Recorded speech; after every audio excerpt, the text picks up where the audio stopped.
Hi hello ನಮಸ್ಕಾರ ಸ್ನೇಹಿತರೆ, ಮಸ್ತ್ ಕನ್ನಡ ನ್ಯೂಸ್ ಯೂಟ್ಯೂಬ್ ಚಾನಲ್ಗೆ ನಿಮ್ಮೆಲ್ಲರಿಗೆ ಸ್ವಾಗತ. ಕನ್ನಡ ಕಿರುತೆರೆಯಲ್ಲಿ ಇತ್ತೀಚೆಗೆ ಭಕ್ತಿ ಪ್ರಧಾನ ಧಾರಾವಾಹಿಗಳು ಪ್ರಸಾರವಾಗುತ್ತಿರುವುದು ಬಹಳ ಕಡಿಮೆ ಆಗಿಬಿಟ್ಟಿವೆ.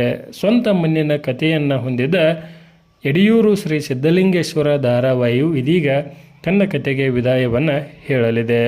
ಸ್ಟಾರ್ ಸುವರ್ಣ ವಾಹಿನಿಯಲ್ಲಿ ಪ್ರಸಾರವಾಗುತ್ತಿದ್ದ ಯಡಿಯೂರು ಶ್ರೀ ಸಿದ್ಧಲಿಂಗೇಶ್ವರ ಧಾರಾವಾಹಿಯು ಸ್ವಂತ ಕಥೆಯನ್ನು ಆಧರಿಸಿದ ಕಥೆಯನ್ನು ಹೊಂದಿದ್ದು ಇದೀಗ ಅಂತಿಮ ಸಂಚಿಕೆಯು ಪ್ರಸಾರಗೊಳ್ಳಲಿದೆ.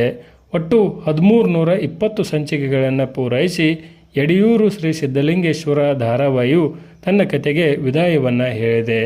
ಬಹುದೊಡ್ಡ ತಾರಾಗಣವನ್ನು ಹೊಂದಿದ್ದ ಈ ಧಾರಾವಾಹಿಯು ಗ್ರಾಮೀಣ ಭಾಗದಲ್ಲಿ ಮತ್ತು ನಗರ ಭಾಗದಲ್ಲಿ ಸಾಕಷ್ಟು ಪ್ರಖ್ಯಾತಿಯನ್ನು ಪಡೆದುಕೊಂಡಿತ್ತು. ಒಳ್ಳೆಯ TRPಯನ್ನು ಸಹಿತ ಈ ಧಾರಾವಾಹಿಯು ಪಡೆದುಕೊಂಡಿತ್ತೆಂದೇ ಹೇಳಬಹುದು.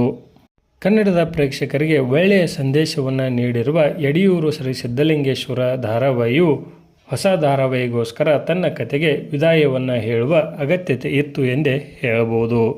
ಸ್ವಂತ ಕಥೆಯನ್ನು ಹೊಂದಿದ್ದ ಯಡಿಯೂರು ಶ್ರೀ ಸಿದ್ಧಲಿಂಗೇಶ್ವರ ಧಾರಾವಾಹಿಯು ಇಷ್ಟು ಸಂಚಿಕೆಗಳನ್ನು ಪೂರೈಸಿರುವುದು ವಿಶೇಷವೆಂದೇ ಹೇಳಬಹುದು. ಈ ಧಾರಾವಾಹಿ ಬಗ್ಗೆ ಕೊನೆಯದಾಗಿ ನಿಮ್ಮ ಅನಿಸಿಕೆ ಅಭಿಪ್ರಾಯವನ್ನು ಕಮೆಂಟ್ ಬಾಕ್ಸಲ್ಲಿ ತಿಳಿಸಿ. ಧನ್ಯವಾದಗಳು. ನಮಸ್ಕಾರ.